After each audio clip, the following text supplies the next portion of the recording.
irmãs, tudo bem com vocês? Graça e paz da parte do Senhor Jesus.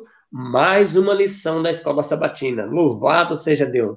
Se você não é inscrito no nosso canal, se inscreva, compartilhe esse vídeo se você gostou, clica no sininho para você receber novas notificações, dá o like para ajudar o nosso canal, e se você quiser comentar, comenta aí embaixo o que você está achando da lição, dando dicas para nós, tá bom? Deus seja louvado.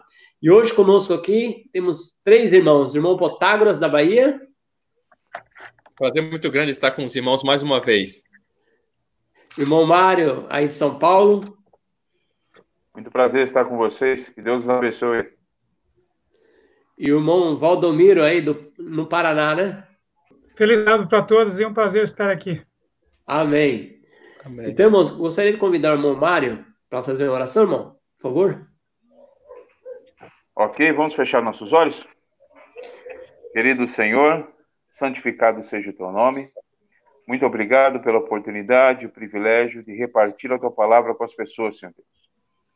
Amém. Que hoje o Senhor nos ajude, que o Senhor nos esclareça a respeito de todos os esclarecimentos que vamos tentar transmitir às pessoas hoje, e que o Senhor dê forças a cada um para praticar em sua vida, e que o Senhor habilite a cada um de nós, Senhor Deus, também a passar esses ensinamentos para outras pessoas de acordo com a tua vontade, Senhor.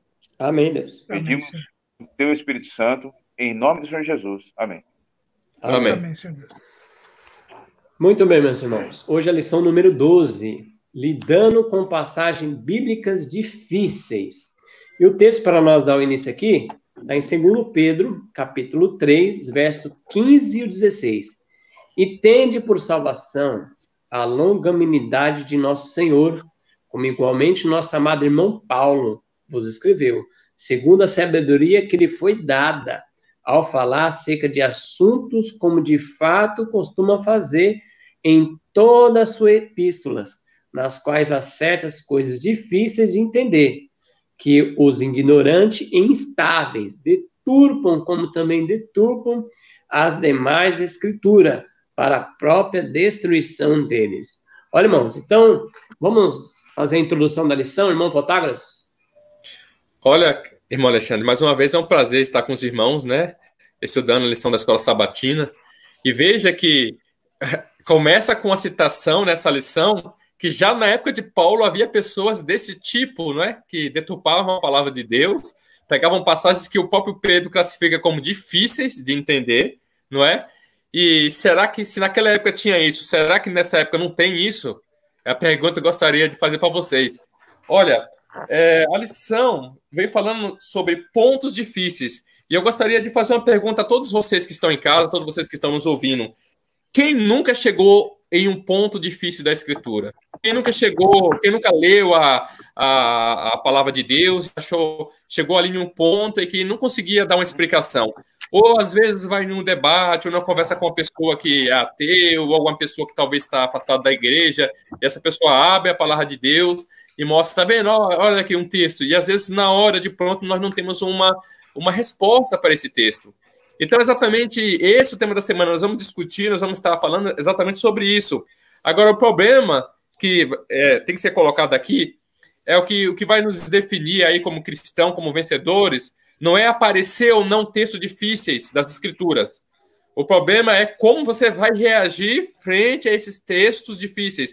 E exatamente aquela lição vem trazendo essa semana. É como reagir, como nós devemos, como cristãos, reagir diante de um texto que tem uma dificuldade de interpretação ou vai de contra alguma doutrina, né, que nós já estabelecemos com oração e com fé. Então, exatamente isso. Devemos estudar a lição dessa semana e entendermos como proceder diante de situações como essa. Sim. Irmão Mário? Então, no verso que a gente acabou de ler aqui, de 2 Pedro 3, 15 e 16, existem 2 adjetivos aqui que classificam as pessoas que deturpam as Escrituras, né? Por causa das passagens difíceis. Um desses adjetivos é ignorantes e o outro adjetivo é instáveis, né? Então, eu classifico as dificuldades na escritura de compreendê-la, note, dificuldade é uma coisa, impossibilidade é outra, né? Então, elas são claramente interpretáveis, né? Claramente interpretáveis. O próprio apóstolo Paulo comparou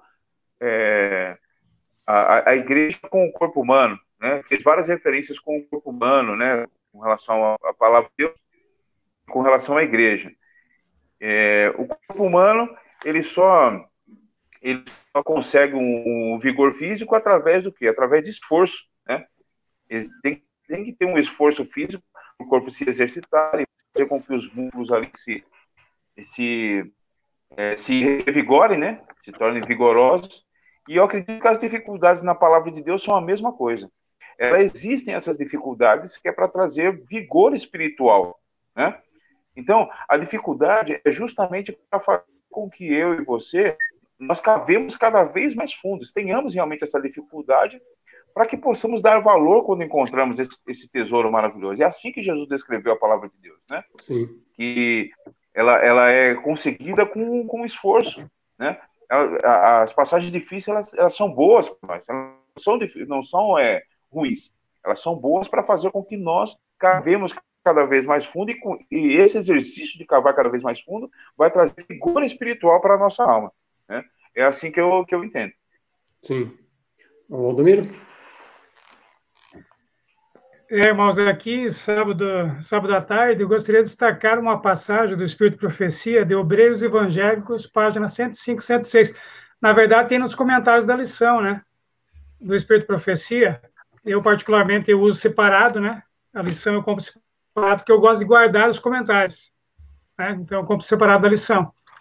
E lá no sábado à tarde, primeiro, segundo, terceiro, quarto parágrafo, nos comentários da lição de sábado à tarde, tem uma citação bem interessante aqui para todos nós, né? Para todos, é claro. É sobre algo que às vezes nós não pensamos, mas quando eu li aqui, algo que me chamou muita atenção.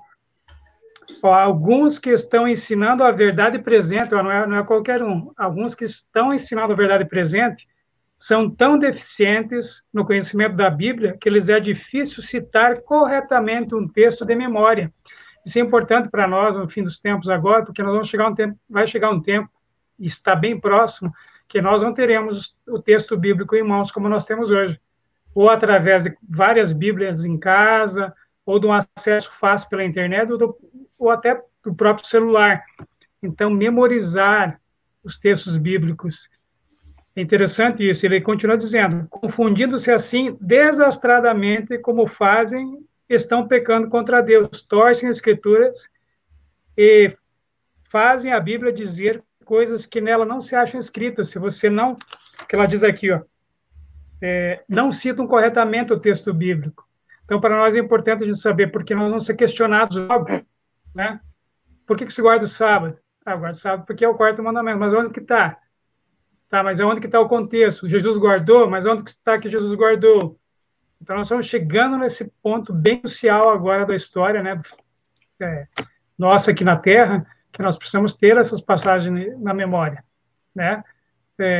Nós sabemos que nós podemos vencer, sim, através de Cristo, é claro, mas nós temos que ter o que? O Espírito Santo atua em nós, desde que nós temos o que? A palavra em nós, é claro, né?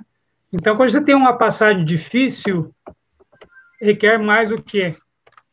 Mais estudo e mais ainda atuação do Espírito Santo para a gente entender. Isso é importante. Por isso que Jesus falou assim, errais porque não conheceis as Escrituras, para os mestres religiosos. Então é importante a gente pensar sobre isso. Amém.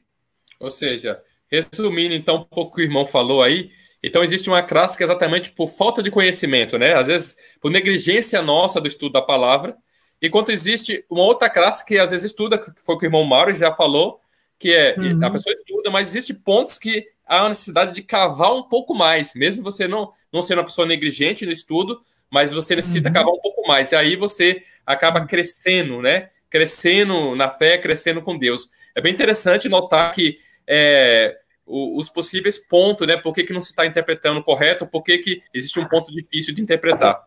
Sim. E muitas vezes tem um texto aqui, irmãos, porque a maioria interpreta errado, porque às vezes segue uma mente finita. Olha aqui na lição, no comentário da irmã Arte, é o segundo comentário que está em Parábola de Jesus, página 41, ó.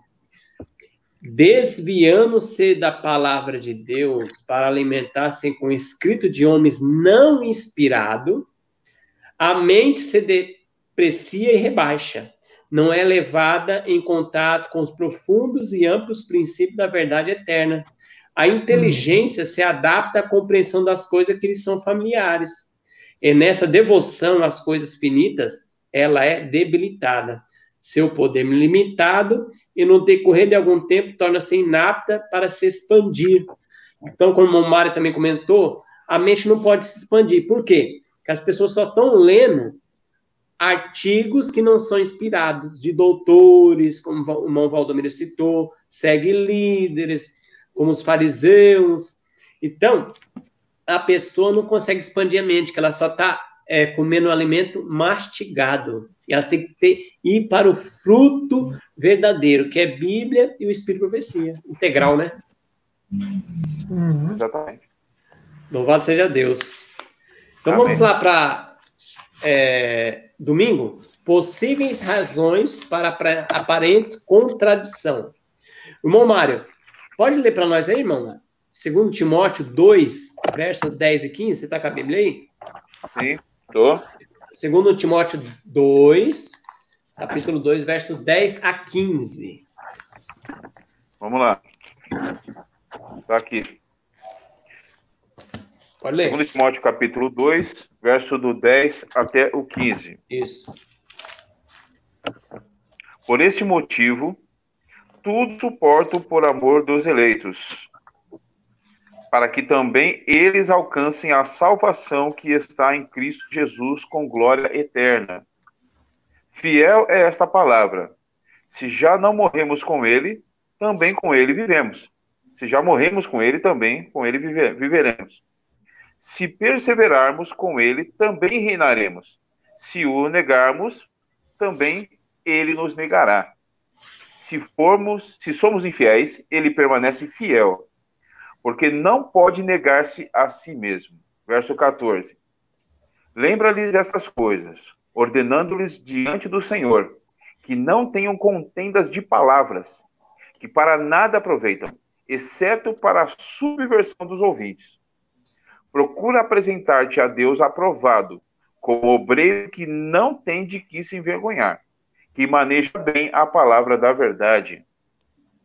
Então, o irmão Potágio, possíveis razões para aparentes contradições. Baseado nesse texto, qual é o conselho para nós? Olha, irmão Alexandre, você vê que o texto foca muito em pessoas que às vezes gostam de debater, mas debater por debater, não é? E engraçado, eu ia falar isso. Os gregos eram assim. Os gregos gostavam de debater, e, inclusive lá em Atos 17, que eu citei algumas semanas atrás aqui, eles deixaram Paulo falar simplesmente porque eles gostavam de debater coisas novas, mas não porque eles tinham amor realmente da verdade. Agora, a lição aqui de domingo, ela vem tentando colocar quais são as possíveis razões que pode haver as contradições. Se você for estudar a lição do trimestre inteira, quem prestou atenção aí desde a lição número 1, vai perceber que existe questão linguística, questão cultural, idiomáticas, né, podemos dizer assim, existem expressões idiomáticas, eu acho bem interessante, que o pastor Rodrigo Silva queria fazer um dicionário de expressões idiomáticas da Bíblia.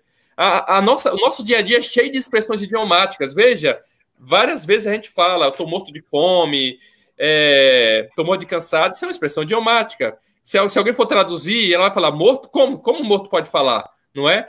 Então, é a mesma coisa na Bíblia. Existem muitas expressões idiomáticas ali. Se você for entender ao pé da letra, como, por exemplo, Deus dizendo, eu endurecerei o coração de Faraó. Tem gente que até hoje acredita que realmente é Deus que endureceu o coração de Faraó e que realmente esse Deus é um Deus que é culpado pelas pragas, né, do Egito, porque esse foi ele que endureceu. Eles não veem que ali é uma expressão idiomática, não é? Agora, uma outra expressão idiomática, por exemplo, lá nos evangelhos, quando alguém pergunta para Cristo, deixa eu sepultar meu pai primeiro. Tem gente que fala, mas Cristo não deixou o homem nem sepultar o pai que tinha morrido, mas não entende a expressão idiomática. não entende que na época, às vezes o pai vai morrer daqui 20 anos, mas era a responsabilidade do filho mais velho sepultar. E só depois de um ano que o pai morreu, que ele já tirou os ossos, já colocou junto com os ossos da família, que ele estava livre, ele já tinha sepultado o pai. Então, em outras palavras, ele queria seguir a vida dele, depois que o pai morresse, que resolvesse tudo isso, que ele ia seguir a Jesus. Então, vocês entenderam que a questão do fator cultural, a questão do fator linguístico, ele pode causar, sim, realmente ele pode causar má interpretação. Agora, uma outra possível fonte, porque a lição de domingo, ela vem tentando trazer quais são as fontes, quais são as possíveis fontes de contradição, que eu gostaria de citar aqui, que a lição não citou, versões da Bíblia. Nós temos que ter muito cuidado com as versões da Bíblia que nós utilizamos, não é? E se você pegar uma palestra aí do professor Walter Waite, ele coloca aí, ele tira muitas contradições que nessa versão que a gente costuma utilizar, que na King James não tem, por exemplo. Você pode pegar aí, nós temos em português a Bíblia White, nós temos a Almeida Corrigida e Fiel, e você vê que há algumas contradições nas versões mais novas. Parece que quanto mais as versões vão ficando mais novas, mais contradições começam a surgir. E como nós, frente a essas versões, nós somos relativamente jovens, nós já nascemos na geração dessas versões, nós talvez não conhecemos essas versões antigas. E às vezes a gente começa a pensar que, opa, tá cheio de contradição. Mas pega uma Bíblia. Se você tiver com um texto aí que você tem dúvida nesse texto, tenta pegar uma King James ou a Bíblia White em português e tenta ver como está escrito lá, para ver se realmente não é um problema de versão também, não é? E eu gostaria já desde já indicar para os irmãos aqui a coleção Comentário Bíblico Adventista, aqueles irmãos que puderem ter. Irmãos, a maior parte das vezes que eu tive dúvida em relação a um texto e eu fui no comentário bíblico, ficou muito bem esclarecido. Porque ali ele coloca fatores culturais, fatores históricos, fatores linguísticos, coloca os comentários da história, o que um pensou que era, como que o outro lidou com aquela passagem. Então, irmãos, nós temos muito material. E é exatamente isso que vai ser discutido aqui na semana. Com qual abordagem nós devemos ter perante esses textos. Se você for pegar as lições aí a partir de segunda-feira, segunda, terça, quarta e quinta, como abordar, como nós devemos estar perante um texto como esse, não é? Então, várias são as razões, como eu disse para vocês, e até no dia de hoje. Às vezes a gente pega, historicamente falando, mas se eu pegar, por exemplo, uma pessoa que mora na Arábia Saudita, talvez para ela um texto ela veja com muita dificuldade, mas é um texto que para nós no Brasil não é dificuldade. Mas ao contrário, às vezes nós temos um texto que para nós é muito dificultoso e para eles não são. Então aí a questão cultural entra. E por isso que nós vamos ter que estudar aqui a partir da lição de segunda-feira para nós entendermos como proceder em situações como essa. Sim. Bom, Mário? Então, tudo isso que o Protágoras falou, muito bom, né? E realmente é uma das causas para se ter essas aparentes contradições, né? Essas dificuldades aí de interpretação do texto bíblico. E enquanto ele estava falando aí, eu me lembrei de um estudo que a gente fez, né? Talvez você lembra? Com relação às Bíblias, né? Foi até aqui em São Paulo mesmo. A gente pegou várias versões da Bíblia, entregou uma versão para cada um, e cada um leu o versículo correspondente que a gente estava estudando ali, cada um em uma determinada Bíblia, né? Nós tínhamos a Bíblia King James, tinha a Almeida Revista Corrigida, tinha a edição contemporânea, a Bíblia Católica, a tradução do Novo Mundo, e muitas vezes difere realmente uma da outra, né? E a gente pode perceber que uma das mais fiéis ali seria realmente a King James, né? Que a gente inclusive usa aí, acho que todos nós temos na nossa casa. Mas também uma outra coisa também muito importante é a questão da nossa, para nós brasileiros aqui, a questão da nossa língua portuguesa, né? A nossa língua portuguesa ela é muito difícil, né? A gente tem conjugação, a conjugação dos verbos na nossa língua portuguesa é extremamente difícil. Até para nós brasileiros mesmo, que conhecemos o português, a nossa língua natal, né? Muitas vezes é muito difícil os verbos, existem muitas vírgulas, né? Muitos traços, o tempo verbal, então é muito difícil. Eu acredito na dificuldade para se traduzir da língua original para o nosso português. Existem muitas palavras que não tem tradução na nossa língua também, né? Um uma das dificuldades, por exemplo, é a palavra vinho, né? Que a gente estuda aí de vez em quando, né? Não existe uma palavra no hebraico para determinar o vinho e outra para determinar o suco de uva. É a mesma palavra. E muitos se utilizam disso aí para poder atestar que o cristão hoje pode tomar um vinho alcoólico fermentado, que não é isso que a Bíblia quis dizer, né? Isso é só um pequeno exemplo para a gente ver como é que a nossa língua também, a língua nativa nossa e outros países também, às vezes dificulta o entendimento. Mas que é realmente fazer o quê? Para cavar fundo mesmo, para o sincero pesquisador comparar passagem com passagem e é fundo no que o texto quer dizer também, né? Sim. Valdomiro? Então, isso que o irmão Protágoras falou, o irmão Mário falou também, é muito importante a gente realmente se ater a essas questões da tradução que você tem da Bíblia. Nova versão internacional, linguagem de hoje, cuidado. Nós temos que ver justamente aquela que vem do texto massorético, que é do Velho Testamento, ou o texto Receptus, que é do Novo Testamento, que são as confiáveis. Por exemplo, eu uso a Almeida Corrigida Fiel, né, que é e eu sempre comparo com a King James em inglês, a King James lá do inglês do século XVII, shakespeariano, antigo, que foi bem fiel ao massorético e ao texto Receptus. Então, a gente tem que tomar cuidado com isso, porque, na verdade, se você pegar um versículo muito, muito polêmico aqui, agora, para o tempo do fim, verdade presente, que está lá em 1 João, capítulo 5, versículo 18. 1 João, capítulo 5, versículo 18. Olha só esse texto aqui na Almeida Corrigida Fiel. Olha, sabemos que todo aquele que é nascido de Deus não peca. Isso é fiel. Está na King James original, ok? Se você pegar a Almeida Revista Atualizada, vai estar lá assim, sabemos que todo aquele que é nascido de Deus não vive pecando. Tem alguma diferença, irmãos? É o eufemismo, né? É o eufemismo. Não vive, mas de vez em quando pode dar um tropecinho, né? Isso é muito sério, muito sério. Nós estamos vivendo em tempos tão solenes que agora a gente não pode se dar ao luxo. Não, essa expressão, vou usar se dar ao luxo, né? Isso é horrível, porque pecar é uma coisa muito terrível, né? É muito terrível. Isso não é questão de impecabilidade, mas é questão de que se você quer estar em pé agora na brevíssima volta de Jesus, você precisa deixar que Jesus vença os pecados em você. Então é importante a gente pensar que esse texto engana muita gente, dá uma falsa segurança. Então, não é qualquer versão da Bíblia, não tem problema, não, porque aqui está a essência. Tudo bem, está a essência. Jesus veio, morreu por nós e tal, ele foi predito lá em Isaías, os profetas, outros e tal. Mas nós temos que saber o seguinte, que tem textos aqui seríssimos, aqui, que podem fazer com que a gente tenha essa falsa segurança. Por exemplo, que se você pegar só um comentário aqui para vocês terem uma ideia, aqui dos comentários da lição, primeiro parágrafo de domingo, vem lá de Testemunhos para a Igreja, volume 5, página 675, 676, já no primeiro parágrafo dos comentários da irmã White, domingo. Ó, conquanto tivesse as escrituras que testificam de Cristo, os judeus não foram capazes de discernir Cristo nas escrituras. Olha que coisa séria. Embora tenhamos o Antigo e o Novo Testamentos, os homens torcem as escrituras para escapar de suas verdades. Se você pegar uma tradução de alguma Bíblia ali, que ela vem ao encontro do que você acredita, e não do que é verdade mesmo lá na origem, você vai torcer, então, o quê? Essas verdades. E diz assim, ó, e em suas interpretações das escrituras, eles ensinam como faziam os fariseus. Olha só, que importante isso. Preceitos e as tradições dos homens em lugar dos mandamentos de Deus.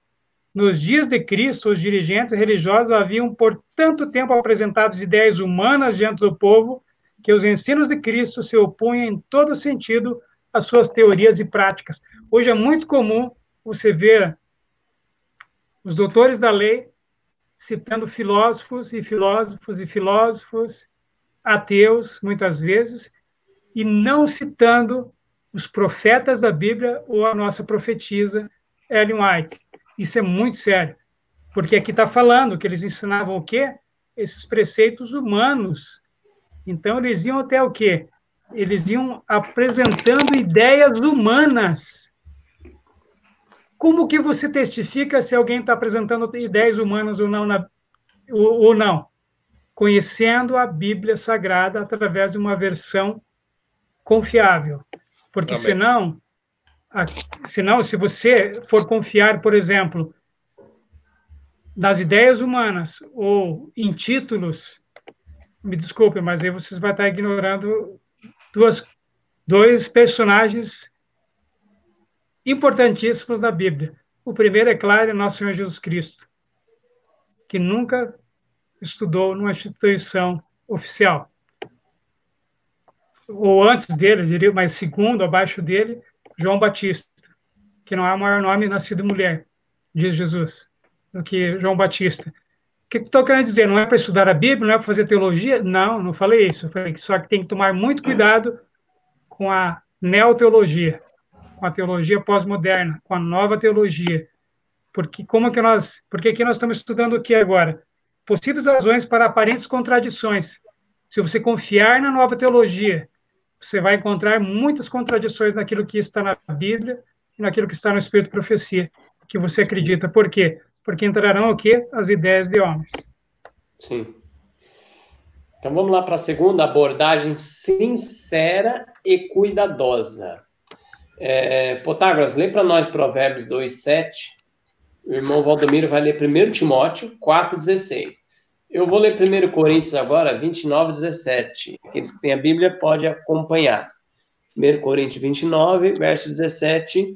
Sei também, meu Deus, que tu provas o coração e tem prazer na retidão. Quanto a mim, na retidão do meu coração, tenho oferecido voluntariamente todas essas coisas, e agora vi com alegria o teu povo, a qual está presente aqui, oferecer voluntariamente a ti. Irmão Potágoras, Provérbios 2, verso 7. Ele reserva a verdadeira sabedoria para os retos, escudo é para os que caminham na sinceridade. Irmão Valdomiro? Então, 1 Timóteo 4,16 diz: ninguém me assistiu na minha primeira defesa, antes todos me desampararam. Que isso... é 1 Timóteo, desculpa. Estava em 2. 1 Timóteo 4,16, vi que tem alguma coisa errada. Tem cuidado de ti mesmo e da doutrina, persevera nestas coisas, porque fazendo isto, te salvarás tanto a ti mesmo como aos que te ouvem. Olha que interessante, irmãos. Então, baseado nesses textos que Deus falou conosco, abordagem sincera e cuidadosa, irmão Potágoras. Isso daí, a partir da lição de segunda-feira, irmão, exatamente como devemos se colocar perante a palavra de Deus. Eu gostaria de fazer só uma ressalva aqui para todos os irmãos. Isso vale para o Espírito de Profecia também. Espírito de Profecia é a palavra de Deus também. Então, a gente está estudando aqui como se colocar, como interpretar, mas as mesmas pessoas que deturpam a Bíblia, deturpam o Espírito de Profecia também. Pegam um texto fora de contexto. Então, aqui está dizendo sobre sermos sinceros. O que é a sinceridade? Como a gente pode ver a sinceridade aqui nesse texto? Veja bem, irmãos. Quando você lê, por exemplo, os escritos de Ellen White é uma pessoa muito conservadora. Eu não gosto nem de usar a palavra conservadora para não misturar com política, mas veja que é uma pessoa que abomina o pecado. Pode olhar toda a obra dela como um todo, né? Veja a obra de Ellen White como um todo, que abomina o pecado como um todo. Então, quando você tem isso em mente, se é sincero tendo isso em mente, qualquer texto que foge desse padrão tem alguma coisa de errado. Se tem 100 mil páginas do Espírito de Profecia falando sobre um assunto que é desse jeito e um que está levemente saindo, você tem que ter cuidado, você tem que ser sincero. Ela não pode estar falando algo contrário àquilo que ela mesma sempre falou, entendeu? Então, a gente temos que ser sincero. Agora, como já foi dito aqui, o irmão Valdomiro acabou de falar aí, que nesse tempo que nós estamos vivendo existe muita coceira nos ouvidos, não é? As pessoas querem ouvir aquilo que elas querem viver. Um texto bem interessante que gostaria de compartilhar com os irmãos, que eu já vi sendo muito mal utilizado, quer dizer, uma vez só eu vi sendo mal utilizado, mas foi em uma universidade adventista nos Estados Unidos. Isso eu achei bem interessante. Eu gostaria de perguntar para vocês aqui, que estão meus colegas participando aqui, existe algum texto na Bíblia que pode apoiar a ideologia de gênero, na opinião de vocês? Não. De maneira nenhuma. Mas vocês sabiam que utilizaram um texto da Bíblia lá na Universidade Adventista Americana para apoiar a ideologia de gênero? Eu vou pegar aqui o texto, vou ler aqui, Gálatas 3, verso 28. Nisso não há judeu nem grego, não há servo nem livre, não há macho nem fêmea, porque todos sois um em Cristo Jesus. Isso eu nunca imaginava que isso em minha vida eu ia ouvir isso. Ideologia de gênero não precisa nem ser tão cristão para entender que a palavra de Deus é contra essas ideias. Mas você vê como as orelhas, como diz lá, né, o apóstolo, estão coçando no tempo que nós estamos vivendo, e eles pegam um texto fora do contexto. A Bíblia sempre abominou certos atos. Você pode pegar e ler a Bíblia como um todo. Então você não pode chegar, tendo interpretado a Bíblia como um todo, chegar em um verso como esse aqui, em Efésios, em Gálatas 3:28, e dizer que esse texto está apoiando ideologia de gênero. Isso tem que ser, você tem que ser honesto. É isso que está dizendo aqui a lição. Essa lição de segunda-feira, exatamente, abordagem sincera. E agora, quanto à abordagem cuidadosa, eu gostaria que os irmãos tenham muito cuidado quando alguém citar um texto. Vá na Bíblia e vê se o texto está daquele jeito, porque às vezes uma palavrinha só está mudada. Eu já vi... Uma vírgula, né? Uma vírgula, ou às vezes um tempo verbal. Ó, eu vou ler um texto que já citaram várias vezes no púlpito com tempo verbal errado. Vocês já ouviram aquele texto, somos filhos da ira? Sim. Mas o texto na Bíblia não fala assim. Olha como é que tá. Eu vou ler o tempo verbal, como está aqui, ó, em Efésios 2, verso 3. Entre os quais todos nós também antes andávamos nos desejos de nossa carne, fazendo a vontade da carne e dos pensamentos. E éramos por natureza filhos da ira, como os outros também. Então, que tempo verbal está aqui? Está no passado. Perfeito. Exatamente. Ou seja, então, quantas vezes eu não já ouvi, somos filhos da ira, irmão. A gente somos pecadores, somos filhos da ira. Mas a gente está tão acostumado a ouvir, né, como diria o irmão Silverino, tão acostumado a ouvir que Paulo caiu do cavalo, que quando a gente lê lá, a gente nunca vê que tem um cavalo ali. Se você for ler, não mostra que tem um cavalo, Paulo caindo do cavalo. Mas a gente está tão acostumado a ouvir que a gente até prega, né? A gente precisa cair do cavalo algumas vezes. Né? A gente já até usou a aplicação, né? Mas se você vai no texto, não está. Então tem que ter muito cuidado. Nós temos que realmente... Aqui a lição fala de abordagem cuidadosa, sincera, honesta, ver que a Bíblia, quando a profecia, abomina certa coisa como um todo. Você não pode pegar um texto como esse de Gálatas e dizer que ali aprova ideologia de gênero e ser cuidadoso quando alguém te citar. Porque às vezes está tão acostumado a ouvir uma coisa que você não vai para ver lá que éramos, não somos, éramos. Então, sejamos... Perante esses textos, a primeira característica que a lição põe aí é ser sincero, honesto e ser muito cuidadoso. É a primeira característica. Sim. Mamário? Sim, é aquilo que eu falei no começo lá. O tempo verbal é importantíssimo para entendermos algum texto. E importantíssimo também para quem quer distorcer também a escritura também. Então, ele é importante dos dois lados, na verdade. Então, isso aconteceria em outras línguas, em outros idiomas? Às vezes não. Mas como a língua portuguesa ela dá margem para poder, para ter vários tempos verbais que nem tem a língua portuguesa, ela dá margem a esse tipo de interpretação errônea. Interpretação não, na verdade, uma tradução errônea, na verdade, né? Não é nem uma interpretação isso aí, né? Mas é muito interessante, devemos tomar realmente muito cuidado, irmão, muito cuidado, né? Outra passagem clássica é a do ladrão na cruz também, né? Uma vírgula Sim. no lugar errado muda toda a interpretação da frase o que Jesus quis realmente dizer ali, né? Então, sempre quando eu pego passagens difíceis, eu gosto de citar esse texto aí e mostrar para aquelas pessoas que eu dou estudo bíblico como é importante, né, a interpretação correta e a pontuação correta, principalmente na língua portuguesa. Porque senão, né, perde todo o sentido da palavra, tudo aquilo que Cristo realmente quis dizer, né? O que já não acontece no inglês, né? O inglês ele tem um tempo verbal mais limitado do que o português, né?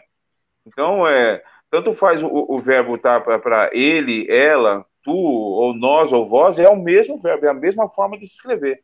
Ela não dá margem para poder errar assim, tanto assim, né? Mas o português é um pouco mais complicado, né? Sim. Valdomiro?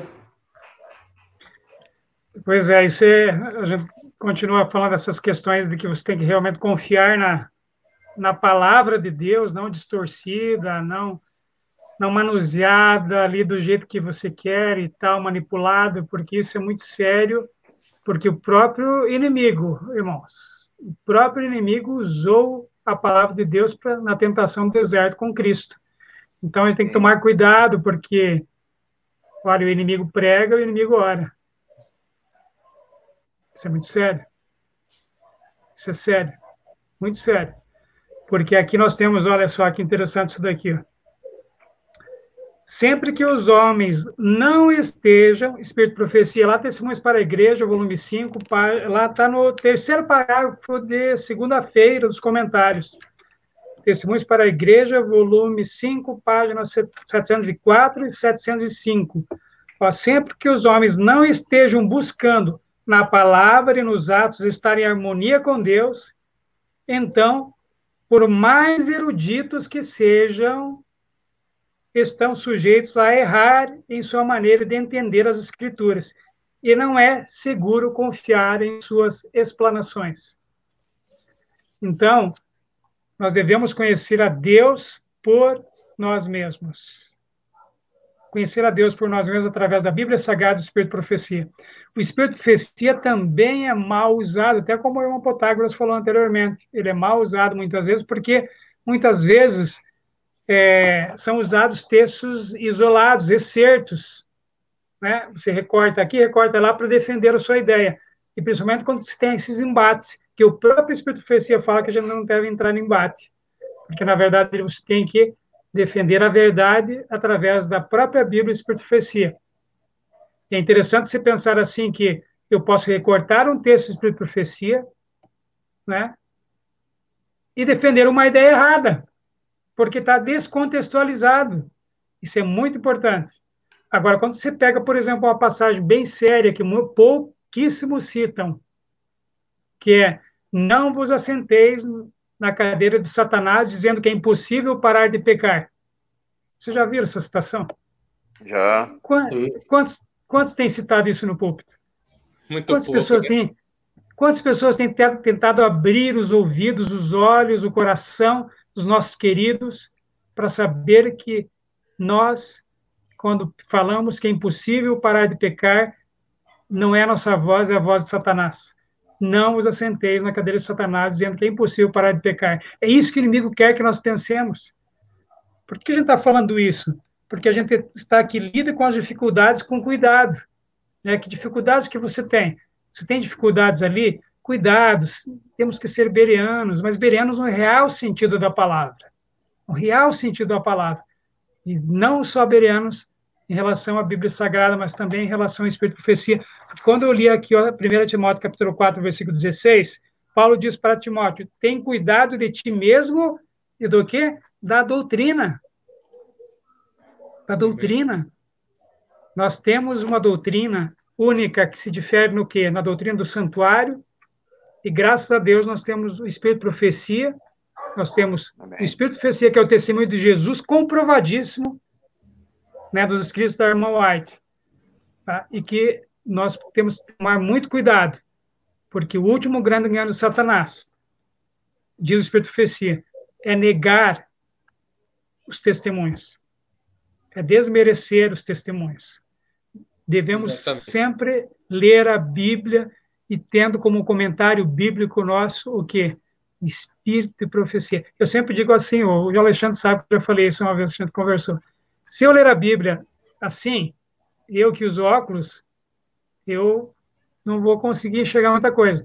Mas aí, eu tenho dificuldade, a gente está falando de dificuldades aqui. Então, eu coloco o Espírito de Profecia, e o Espírito de Profecia vai ampliar o meu entendimento da Bíblia. Eu vejo assim o Espírito de Profecia.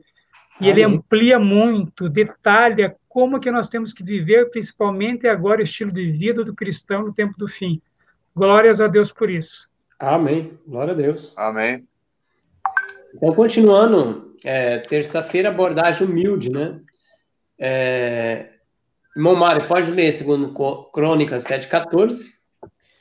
Irmão Valdomiro, Sonfonias 3,12. E eu vou ler Tiago 4, 6 a 10. Olha que interessante. Tiago 4, 6 a 10. Na minha Bíblia está escrito assim: antes dá mais graça, portanto ele diz: Deus resiste aos orgulhosos, mas dá graça aos humildes. Sujeitai-vos, pois, a Deus, resistir ao diabo, e ele fugirá de vós. Chegai-vos a Deus, e ele se chegará a vós. Limpai vossas mãos, vós pecadores, e purificai vossos corações, vós de duplo ânimo. Estais aflitos, e lamentai e chorai, convertei-se ao vosso riso em pranto, e a vossa alegria em pesar. Humilhai-vos diante do Senhor, e ele vos exaltará. Irmão Mário? A palavra de Deus aqui, segundo Crônicas 7:14, né? Uma palavra dirigida ali na dedicação do templo, né? Muito importantíssimo, que o irmão citou, o santuário, base de nossa fé. Olha o que foi dito. Será que é diferente hoje? Claro que não. Se o meu povo, que se chama pelo meu nome, se humilhar e orar e buscar a minha face e se converter dos seus maus caminhos, então eu ouvirei dos céus e perdoarei os seus pecados e sararei a sua terra. Amém. Amém. Irmão Valdomiro? Amém. Sofonias, capítulo 3, versículo 12, diz assim: mas deixarei no meio de ti um povo humilde e pobre, e eles confiarão no nome do Senhor. Amém. Então, irmão Protágoras, abordagem humilde. Como que nós temos que ter essa abordagem com a Bíblia e o Espírito e profecia? Exatamente. Aí veja que a primeira bem-aventurança de Cristo é bem-aventurados os humildes de espírito. Está lá em Mateus capítulo 5. E isso daí, irmão, é a condição, uma das condições, uma das abordagens que nós devemos ter. A gente falou sobre sinceridade, falamos sobre ser cuidadosos, e agora a gente fala sobre humildade. Existe texto, como o irmão Mário falou aqui já, que é a questão de tradução, questão linguística, mas mesmo com o problema da questão linguística, a língua inglesa, o irmão Mário falou que não tem alguns problemas, mas certamente vai ter problemas em outros pontos, não é? Um exemplo, claro, que a língua inglesa pode ter problemas, exatamente na questão do sábado, isso mesmo. Porque lá na Bíblia, a palavra que se usa para sábado na língua inglesa é a palavra sábado, que não é a mesma palavra que eles usam no dia a dia para sábado, que é Saturday, não é. Então quer dizer que uma pessoa lá, uma pessoa mais simples, ela pode não fazer a conexão entre o quarto mandamento e o sábado, o sétimo dia da semana, o Saturday. Então, a língua pode não ter um problema em um ponto, mas vai ter em outro. Então, cada língua vai ter sua dificuldade. Agora, interessante, irmão Alexandre, que a gente leu aqui um texto, o Mário leu um, o irmão Valdomiro leu outro, sobre humildade. Existe texto na Bíblia que exige de nós termos humildade diante de Deus. E eu creio que a abordagem principal está na lição de quinta que nós vamos estudar, sobre a oração, se humilhar diante de Deus, mas a humildade é uma condição muito importante. Você tem que se colocar, você tem que colocar o seu eu diante de Deus. Quantos na história não fizeram o mesmo e tiveram êxito? Eu já tive dificuldade, eu gostaria de compartilhar com os irmãos aqui alguns textos que já me causaram dificuldade no passado, e com oração e com comunhão com Deus, Deus soprou na minha mente outro texto na Bíblia que abriu a minha mente para interpretar. Quando você lê, por exemplo, qual foi a dificuldade que eu já tive, às vezes pode não ser dificuldade para os irmãos aqui, mas é dificuldade para mim, e é dificuldade para algumas pessoas, e louvado seja o nome de Deus, que eu já tive uma pessoa que em um certo debate, a pessoa afastada de igrejas, né, não é de igreja nenhuma, ela já me questionou nesse mesmo ponto. E eu tinha a resposta. E eu louvo a Deus. Eu louvo a Deus porque eu falo, meu Deus, foi a mesma dificuldade que eu tive, mas eu tinha uma resposta. E ele calou nesse ponto. Quando você lê lá a história, por exemplo, de Salomão, você vê que Salomão é tido como rei, pelo menos parte da sua vida, fiel a Deus. Mas Salomão, se você for ler lá, ele era um déspota. Ele humilhava as pessoas. Ele forçou, trabalho forçado, se você for lá.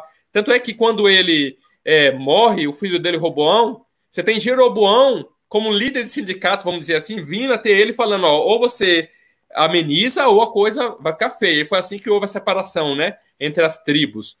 Agora, veja que, se você for ler toda a história de Davi também, tanto de Davi quanto de Salomão, você vê muito nepotismo. Ou seja, subia no poder aquele que era amigo do rei, aquele que é parente do rei, aquele que é inimigo do rei, às vezes era enxotado do rei, enfim. Aí você lê aqui e fala, meu Deus, como pode um rei, segundo o teu coração, agir de uma maneira dessa, agindo, pegando a mulher, mesmo que ele errou, a gente sabe que ele errou, né, quando ele pegou a mulher de Urias, que ele se arrependeu, mas o que o meu amigo me perguntou, como é que pode uma coisa dessa? Ele continuou vivo, não é? Veja, como é que Deus permitiu uma coisa dessa? Pega ali Salomão, as outras coisas, 700 mulheres, os mandos e os desmandos, né, de um reinado que parece que só está atendendo o desejo do seu próprio coração. Quando você lê ali a história, você vê cada coisa que você fica com a boca aberta. Fala, meu Deus, como é que pode uma coisa dessa? Eu orando, sabe? Como é que pode? Nem parece ser o povo de Deus, não é? Mas, irmãos, um texto só é suficiente para abrir a mente da gente. E Deus abriu meus olhos com um texto que está no livro de Samuel, capítulo 8. O que está escrito lá? Eu vou resumir aqui para não ficar muito longo. Lá está escrito que Deus não queria que o seu povo tivesse rei. Nem rei bom, nem rei ruim. E se você for ler lá no 1 Samuel capítulo 8, verso 11, Deus fala para eles que se porventura eles tivessem um rei, porque o povo estava pedindo um rei, olha que lá, a partir do verso 11, vocês podem ler lá, se o rei reinar sobre vocês, vão pegar vossos filhos, vão pegar vossos carros, para pôr chefe de 1.000, chefe de 100.000, e vai dizendo lá, vão pegar vossas filhas como perfumistas, cozinheiras, padeiras, está no verso 13, no verso 14, vai tomar o melhor das vossas terras, para os vossos servos, ou seja, para o empregado deles, está no verso 14, e vai dizendo que no dia que isso acontecesse, se vocês tirar um rei, Deus não ia ouvir, né, a oração deles, né, verso 18, então naquele dia clamareis por causa do vosso rei, que vos houver escolhido, mas o Senhor não ouvirá a oração daquele dia, está no verso 18. Então, 1 Samuel 8,18. Então, o que esse texto abriu a minha mente aqui? Então, essa é uma sugestão de interpretação que eu estou dando aos irmãos. Eu orei a Deus e Deus me respondeu. Então, mesmo rei bom, Deus não queria que eles tivessem rei, nem rei bom, nem rei ruim. O rei deles era o próprio Deus. Então, Davi era um rei segundo o coração de Deus? Sim, mas ele cometeu muitas falhas. O seu filho, Salomão, também cometeu muitas falhas. Mas aquelas falhas que eu falei para você, dos mandos e desmandos que você lê na história ali, de mandar matar mandar matar Joabe e Abiné, mandar matar não sei o quê, e você lê aquela história e você fica enojado, não é? Mas aquilo ali foi o que Deus preveniu o seu povo. Não quero que vocês tenham um rei por causa disso, disso e disso. A história, por exemplo, de Davi, com a história feia dele ter pegado a mulher do outro homem e ele continuar vivo, mesmo que os filhos deles morreu, não é? Mas veja, exatamente isso que Deus tinha advertido. Eles vão pegar suas mulheres, vão pegar suas filhas, vão fazer isso. E eles falaram, não tem problema, nós queremos um rei. E aí, mesmo sendo um rei bons, que teve reis bons e reis ruins, Deus, no verso 18, diz que ele não, quando eles clamariam, Deus não ouviria, Deus ia deixar acontecer aquilo. Porque aquilo ali foi a escolha que eles fizeram. Então, uma abordagem que eu gostaria que os irmãos tivessem, né, isso é importante ter, é uma abordagem cronológica, entender entender que um fato que aconteceu antes influencia toda a história. Tudo que vem depois é influenciado por aquele texto, não é? E se você tem alguma dúvida em relação a algum texto da Bíblia, não descarte a Bíblia de cara, mas tenha humildade, falar, Senhor, minha mente é uma mente fechada, pequena, me ajude a entender esse texto. E eu tenho certeza que quem é sincero, cuidadoso e humilde, o Senhor Deus vai dar a interpretação, e mesmo em questões linguísticas. Amém, irmão Mário? Eu queria comentar uma coisa aqui importante que eu vi aqui na lição, no primeiro parágrafo, na segunda parte do primeiro parágrafo aí da parte de terça-feira, né? Ele está dizendo aqui, essas pessoas valorizam mais a verdade do que a necessidade do ego de estar certas e estão cientes de que a verdade não é criada por elas mesmas, mas é aquilo que as confronta. Então, por que sem humildade é praticamente impossível crer na palavra de Deus e ser transformado por ela? Porque exatamente o que o texto está dizendo aqui, né? A verdade me confronta. Ela confronta o que eu sou. Ela confronta o que eu faço. Ela confronta o que eu acho de certo ou errado, os conceitos que eu tenho, né? E é por essa razão que o irmão Valdomiro citou muito bem aí, que mesmo o espírito de profecia é tão combatido hoje em dia, porque o espírito de profecia, ele confronta os pecados das pessoas. Ele diz o que está nas entrelinhas da palavra de Deus, e ele confronta diretamente, né? Então, o que acontece quando não há humildade, o que geralmente não há? A tendência é, quando confrontado quando a verdade confronta aquilo que eu gosto, o meu pecado acariciado, a minha tendência é rejeitar. Então, sem humildade, é impossível haver conversão. É impossível haver uma transformação. É impossível aceitar a palavra de Deus. Não tem como. Né? Então, a humildade, ela é algo contrário do quê? De exaltação. Né? O pecado de Satanás lá no céu. Então, nós temos que ter exatamente o contrário do que teve Satanás lá no céu, que é a exaltação, o ego inflamado, né? Que ele teve no céu. Totalmente ao contrário disso é o que o Senhor espera de nós, né? Que é a humildade. Nos permitir ser confrontado pela verdade e transformado por ela. E ser humilde, irmão Mário, é aceitar a palavra de Deus e querer se adequar conforme a palavra de Deus, né? Isso é humildade. Exatamente. Isso mesmo. Irmão Valdomiro? Então, é muito importante pensar nessa humildade, porque tem um verbo que Jesus usa, o verbo aprender, que ele diz assim: aprendei de mim que sou manso e humilde de coração, não da boca para fora, mas do coração. E quem conhece o nosso coração? Nós, é claro, e somente Deus, né? Que aparentemente alguém pode falar, não, ele está pensando ou sentindo alguma coisa. Então é importante a gente pensar sobre isso. O Espírito de Profecia diz assim que pensamento e sentimento entrelaçados, aliados, constituem o caráter moral. E o caráter é que nós vamos levar para o céu. Então, pensamento e sentimento. Eu posso aparentemente ser um bom cristão, até de verdade presente, mas o meu pensamento e o meu sentimento não são cristãos. Eles não são cristãos. Porque eu sinto algo que eu não deveria sentir, ou eu penso algo que eu não deveria pensar, mesmo parecendo que... Então é importante pensar, irmãos, que há uma luta grande por nossos sentimentos e nossos pensamentos entre nosso Senhor Jesus Cristo e Satanás. Exatamente agora, essa luta está sendo travada. E olha só que interessante. Espírito de Profecia, último parágrafo aqui da lição mesmo, de terça-feira, tem uma citação do Espírito de Profecia, os 2 últimos parágrafos, olha que interessante. Todos os que forem à palavra de Deus em busca de orientação, com mente humilde e inquiridora, determinados a conhecer os conceitos da salvação, compreenderão o que dizem as Escrituras. Você não precisa do quê? De uma explicação filosófica rebuscada de uma pessoa que tem vários doutorados, nada contra doutorados, porque eu já estudei muito na minha vida também, não estou falando sobre isso, mas a questão é o seguinte: como que nós compreendemos as Escrituras? Diz assim: quando nós buscarmos com a mente humilde e inquiridora conhecer as Escrituras. Mas os que trazem para a investigação da palavra um espírito que ele não aprova, que ela não aprova, a Bíblia, levarão da busca um espírito que ela não transmitiu. Uau!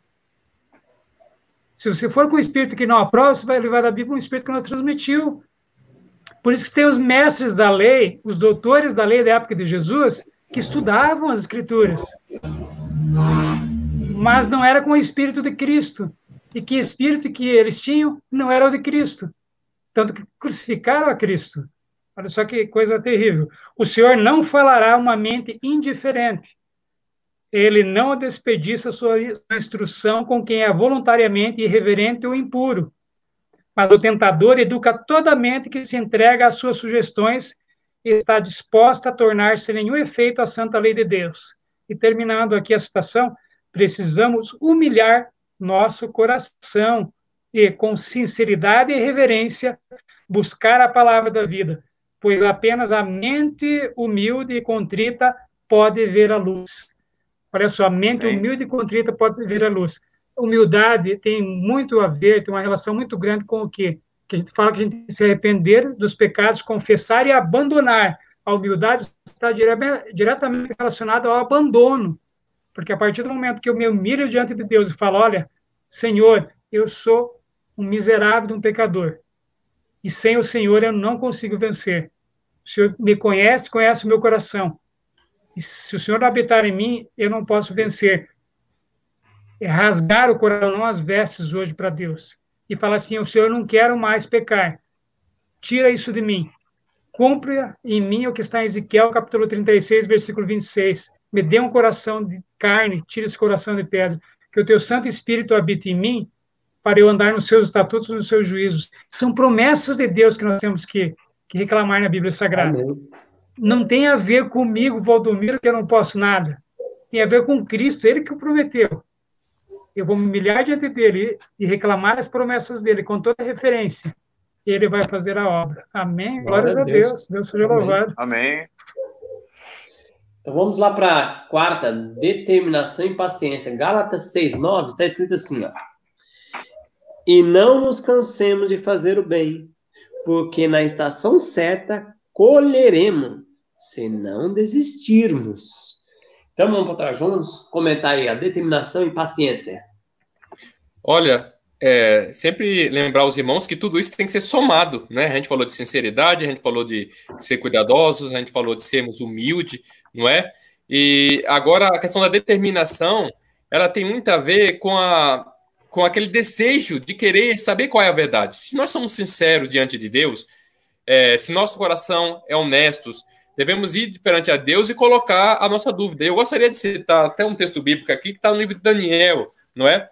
O livro de Daniel conta que Daniel teve várias visões, isso aí nós, Adventistas Sétimo Dia, já conhecemos, né, muito bem, mas fala que no meio da visão, ele queria saber a verdade sobre o quarto animal, ele queria saber o que significava aqueles animais, e veja que ele era um homem determinado em oração. Se você ler o capítulo 9, capítulo 10 de Daniel, veja que ele ficou 21 dias de jejum, 21 dias de oração, não é? Então, essa determinação com comunhão, que isso vai ser falado na lição de quinta-feira, somado tudo isso que a gente já falou aqui, sinceridade, cuidado, humildade, fez de Daniel um grande homem que ele foi. E fez com que Deus desse para ele a interpretação de algum ponto difícil da visão, porque havia pontos difíceis na visão, não é? Se você pegar ali o capítulo 8, capítulo 7 de Daniel, por exemplo, no verso 19 do capítulo 7, diz assim: então tive desejo de conhecer a verdade a respeito do quarto animal. Então ele teve interesse, ele teve que ser, o que fala na lição aqui, ele teve que ter determinação, né? Ele teve que ter aquela determinação. E ele diz aqui no verso 19 do capítulo 7 de Daniel que ele queria saber por que aquele chifre, por que aquele animal, o quarto animal, era terrível, que os dentes eram de ferro e suas unhas de bronze, que devorava. E também a respeito dos chifres, não é? E aí no verso 22 fala, né, que até que veio o ancião de dias e fez justiça aos santos altíssimos, e chegou o tempo que os santos possuía. Disse assim: o quarto animal será quarto reino. Então aqui ele abre um parênteses para dizer o que era o quarto animal na visão. Mas eu me pergunto, será que se Daniel não tivesse tido o desejo de saber, ele teria revelado? Eu fico me perguntando isso. Porque ele teve desejo de saber o que era aquele quarto animal na visão. Deus vem e revela. Existem outras coisas que Deus não revela.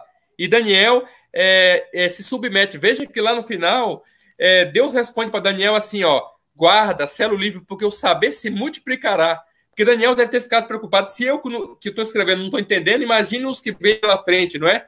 No tempo que vai vir no futuro.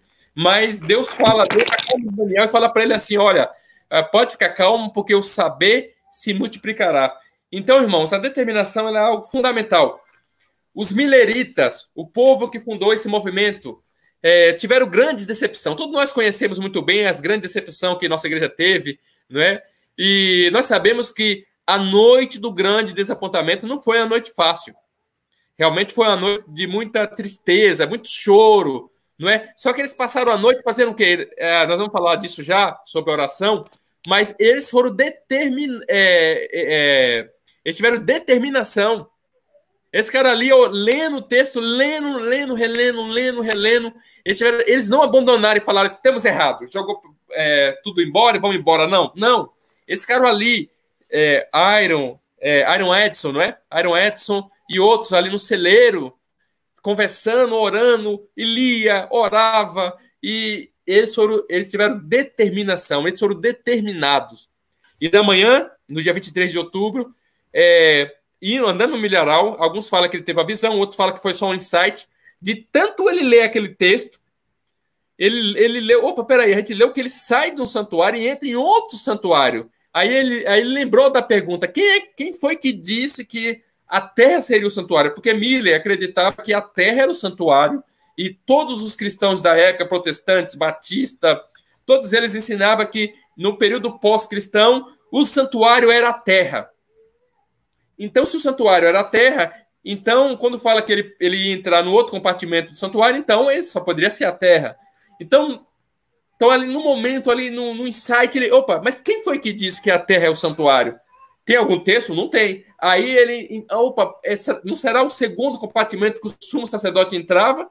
Então, ali aquele site que o Senhor deu para ele, né? Ele pôde entrar e, depois de muita determinação, muito estudo da palavra, muita oração, ele pôde ter uma compreensão, não é? E, a partir dali, todo o adventismo, né, tem a compreensão de uma das principais doutrinas do meio cristão, principais doutrinas, que é a doutrina do santuário, e do meio adventista também. Então, veja, irmão, como é importante nós sermos determinados, nós temos como Daniel, nós temos paciência, porque Daniel era um homem paciente, esperava com oração, com jejum. Às vezes, a resposta para um texto, uma dúvida que você tem, às vezes você na sua casa aí, você tem um texto, você tem dúvida. Às vezes a resposta para esse texto vai ser uma busca de uma vida inteira. Só que essa busca de uma vida inteira vai te levar a muitas outras coisas, a um relacionamento maior com Deus. Aliás, é isso que eu gostaria de falar, o relacionamento com Deus. Às vezes é a maneira com que nós vemos as Escrituras que faz não termos pontos difíceis de interpretar. Isso que eu uma vez falei com um amigo meu, que tinha dúvida em relação ao Novo Testamento. Se você for ler o livro do Apocalipse, você observa que a Bíblia ela é vista como testemunha. Aparece lá 2 testemunhas no livro do Apocalipse. Essas 2 testemunhas é o Velho e o Novo Testamento, certo? Agora, veja, irmãos, que uma testemunha, quando ela narra um fato, se eu pegar uma testemunha que viu um acidente ali, um acidente de carro, eu vou pegar ali 3 testemunhas para falar daquele mesmo acidente de carro, com certeza vai haver contradição entre elas. Vai haver contradição, mas não é contradições centrais, são contradições periféricas. Quando você pega, por exemplo, o testemunho de Mateus, o testemunho de Marcos, o testemunho de João, o testemunho de Lucas, há contradições entre eles. Pode ver, há contradições. Isso prova que realmente o texto é verídico. Isso prova que realmente eles foram testemunha de algo.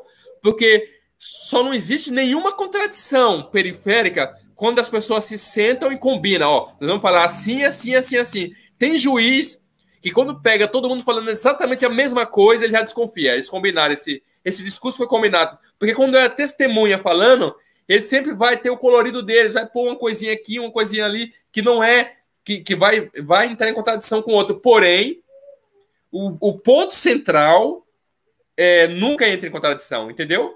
Então veja que um fala que era 2 cegos, um fala que era 1 cego, mas o ponto central não era o cego, o ponto central era que houve uma cura maravilhosa para um homem chamado Jesus. Vocês entenderam bem o que eu estou falando? Então, a visão, a maneira com que nós olhamos as Escrituras pode determinar também essas contradições. E se formos determinados e pacientes, o Senhor Deus vai nos levar a verdadeiras interpretações. Amém. Mário? Amém. O Protágoras explicou muito bem aí, né? Eu só queria ler um texto aqui que está no 2º parágrafo aqui, muito interessante, que não é na própria lição mesmo, não no comentário. O que pensaríamos de um iniciante em álgebra que, tendo tentado em vão por meia hora resolver um problema difícil, declara que não há solução possível para o problema, porque ele não o encontrou? A mesma coisa vale para nós no estudo da Bíblia. Quer dizer, se isso vale para a nossa vida secular, né, vale muito bem também para a questão bíblica e espiritual também, né? Não Sim. É porque algo é difícil que nós vamos declarar que ele não pode ser entendido. Né? Não é assim que funcionam as coisas, né? A gente pode traduzir isso como indolência, como ociosidade, como até preguiça mesmo. Né? E não é assim que as coisas no reino de Deus funcionam. Né? Elas têm que ser cavadas e esmiuçadas, né? Amém. Exatamente, eu acho bem interessante esse exemplo, irmão Mário, né? Porque eu sou formado na área de matemática. Veja que no século XVII, é um exemplo bem interessante, um homem chamado Fermat, ele enunciou um teorema, e ele falou, eu tenho esse teorema, a resposta dele é simples, está numa folhinha ali atrás, e aí ninguém nunca achou essa folhinha, não é? E ao longo do tempo, ninguém nunca conseguiu provar esse teorema até a década de 90. E aí, com todo o aparato matemático, eles descobriram com certeza a Fermat tá com aquela resposta dele estava errada. Por quê? Porque precisou de muita evolução matemática para se resolver. Ou seja, por muito tempo se achou que não tinha resposta. Foi exatamente isso que o Mário falou. Às vezes é alguma coisa assim, não, isso aí não tem resposta. Demorou aí do século XVII até a década de 90 do século XX, ou seja, portanto, aí 3 séculos, para que um matemático americano conseguisse, com muitas folhas e folhas de resolução, resolver o grande teorema de Fermat, o último teorema de Fermat. Ou seja, se os matemáticos do passado tivessem acreditado que não havia resposta, nunca teria encontrado. Mas teve que alguém ser persistente, não é? E determinado para conseguir a resposta do teorema. Sim. Valdomiro? Só um minutinho, irmão. Outra coisa muito importante que a lição diz para nós também, muitas vezes a importância de pesquisar o texto bíblico não esteja nem tanto na resposta, mas no próprio ato de procurar. No próprio ato de pesquisar seja, às vezes, mais importante do que encontrar a resposta para aquilo que nós estamos procurando. Olha o que diz no final do primeiro parágrafo da lição. Talvez a experiência de pesquisar diligentemente as Escrituras em busca de uma resposta, mesmo que por um longo tempo, seja uma bênção maior do que a solução para o problema. Então, o ato de cavar e buscar insistentemente a resposta é uma ação, às vezes, mais benéfica do que encontrar a resposta em si. Eu creio exatamente no que eu estou dizendo aqui. Sim. Sim. Então, é interessante que eu vi na quarta-feira, no segundo parágrafo dos comentários da lição sobre determinação e paciência. É um excerto de Testemunhos para a Igreja, volume 5, página 704, lá no segundo parágrafo de quarta-feira. Diz assim: acontece, às vezes, haver homens de capacidade intelectual desenvolvida pela educação e cultura, os quais não chegam a compreender certas passagens da Escritura, enquanto outros que não têm instrução, cujo entendimento parece débil e a mente não disciplinada, compreendem sua significação, achando força e consolo naquilo que os primeiros declaram ser misterioso, ou passam por alto como se não tivesse importância. Por que acontece isso? A pergunta agora, por que isso? É a resposta. Foi-me explicado que a última classe não confia em seu próprio entendimento. A classe humilde, aquela que não tem uma instrução formal, ela não confia no próprio entendimento, nesse caso aqui, né, que está procurando. Eles vão à luz, eles vão à fonte da luz, àquele que inspirou as Escrituras, nosso Senhor Jesus Cristo, o Espírito Santo, e com humildade de coração pedem a Deus sabedoria e a recebem. Então, olha só, há minas de verdade ainda por descobrir por parte do fervoroso pesquisador. Fervoroso pesquisador. Cristo representou a verdade como sendo um tesouro escondido em um campo. Está escondido em um campo. Não está logo na superfície. Para encontrá-lo é preciso cavar. Mas o nosso êxito em encontrá-lo não depende tanto de nossa capacidade intelectual como de nossa humildade de coração e da fé que se apropria da ajuda divina. É importante essa passagem aqui, porque, na verdade, se você for a um exemplo de João capítulo 3, o encontro de Jesus com Nicodemos, tu és mestre em Israel e não compreende isso? Mas quando ele vai até o autor e consumador de nossa fé, que inspirou as Escrituras, naquela noite, isso fez toda a diferença na vida dele. Porque ele conheceu a verdade através do próprio Jesus, através do verbo que se fez carne. Isso é interessantíssimo. E o que Jesus falou para ele? Nicodemos, você precisa morrer, teu eu precisa morrer. Isso é humilhação. Né? Tem uma passagem no Espírito de Profecia que diz que justificação pela fé é Deus colocar a glória do homem no pó e fazer aquilo que o homem não pode fazer. Fazer pelo homem aquilo que o homem não pode fazer.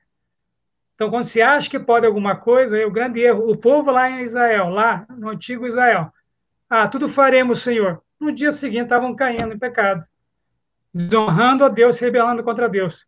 Não. Aí tem uma passagem, se Deus quiser, faremos. Então, essa humildade de chegar e falar para Senhor, eu quero entender a tua santa palavra. Tem esse texto aqui que eu realmente não estou compreendendo. Por que está assim, Senhor? Me ajuda a compreender, né? Me ajuda a encontrar na Bíblia Sagrada, no Espírito Profecia, essa explicação.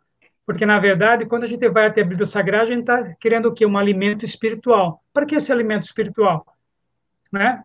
Então, uma vez eu vi um pregador americano, e esqueci qual pregador foi, acho que é o Robert Willand, que prega a justificação pela fé, pregava, ele é falecido, que pregava a mensagem de 1888 muito bem. Robert Willand, né? Sermões maravilhosos, um homem consagrado a Deus. Ele disse assim que uma vez, uma pessoa conversando com ele, e ele perguntou para a pessoa, qual a sua maior preocupação? Ele falou assim, a minha salvação. Aí ele usou uma expressão em inglês, shame on you, ou seja, que vergonha de você. A tua primeira preocupação, a maior preocupação não é a tua salvação, é vindicar o caráter de Deus, é honrar o caráter de Deus, provar para o universo que Satanás estava errado, não Deus, que se pode guardar a lei. E ele vai mostrar isso através de você. E a salvação é a consequência.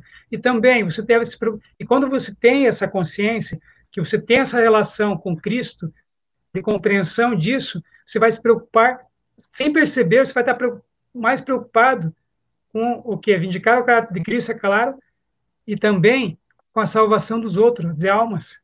Ele era um missionário, então ele estava falando, e eu achei interessante, porque esses tesouros escondidos, para a gente encontrar na Bíblia, não depende da questão do intelecto. Porque se dependesse da questão do intelecto, Pedro e João não teriam compreendido até hoje. Quer dizer, não teriam compreendido na época, né? Mas Pedro foi um dos líderes no Pentecostes, um pescador. E João recebeu o Apocalipse, a revelação de Cristo para nós, que está acontecendo agora, vai acontecer bem no finzinho, que nós já sabemos. Então, olha que interessante isso. Isso foi velado para os sábios. Não que sábios não tivessem aceito, como Nicodemos e vários lá do Sinédrio aceitaram, que isso está na Bíblia, dizendo que muitos sacerdotes aceitaram, doutores, pessoas que conheciam muito bem as Escrituras, mas está dizendo aqui que Deus revela aos humildes. Que tipo de humilde é esse? Não importa se tem estudo, não. Mas não importa se você... Qual é a verdadeira humildade? Que vem aqui do coração, mas quem que conhece isso? É Cristo que conhece isso. Porque, na verdade, é assim, tem até uma história interessante, né? Você ganha um certificado de humildade, você coloca numa moldura de ouro e coloca na frente da tua casa. Né? Isso não existe para Jesus. A humildade de Jesus, você nem percebe que está sendo humilde. A santificação para Jesus, você nem percebe que está buscando essa santificação. Porque quando a gente vai lá no livro Santificação, lá de Ellen White, ela diz assim que personagens como Daniel jamais alegaram isso. Você vai alegar que é humilde. Mas você está indo à Bíblia com humildade. Senhor, eu estou lendo a Bíblia com olhos intelectuais, e para mim aqui está sendo uma teoria. Eu quero que essa palavra mude a minha vida. O que Deus vai fazer com isso? Porque, na verdade, existe muito intelectualismo, muita teoria bíblica hoje, na verdade. Porque, na verdade, quando nós olhamos para nossas vidas, a gente está estudando a Bíblia, né? Está muito bem colocada essa lição nos tempos finais agora. O que nós precisamos hoje? Que essa Bíblia transforme a nossa vida. Que o Espírito de Profecia transforme a nossa vida. Que o nosso eu morra e Cristo vive em nós. Que Cristo vive em nós. O novo nascimento. Por que eu estou falando isso?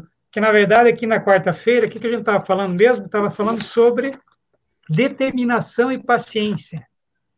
Muitas vezes, aqui que está a paciência dos santos, diz no Apocalipse, né? Que está a paciência dos santos. Que paciência em quê? Paciência em tudo, na verdade. Porque esse manso Jesus foi o homem mais manso que existiu nessa terra. Moisés foi um exemplo de Cristo, muito manso, com todo aquele povo em cima dele, e a mansidão que ele teve. Então, aqui que a gente está falando, determinação e paciência, para quê? Para reivindicar, sabe? Mostrar para o universo que o caráter de Deus, ele é puro, ele é santo, que é possível guardar a lei. E que nós podemos fazer isso através do quê? Do estudo diligente da palavra de Deus. E Ellen White fala que Satanás é um estudante diligente da palavra de Deus. Amém. Então vamos para a quinta agora.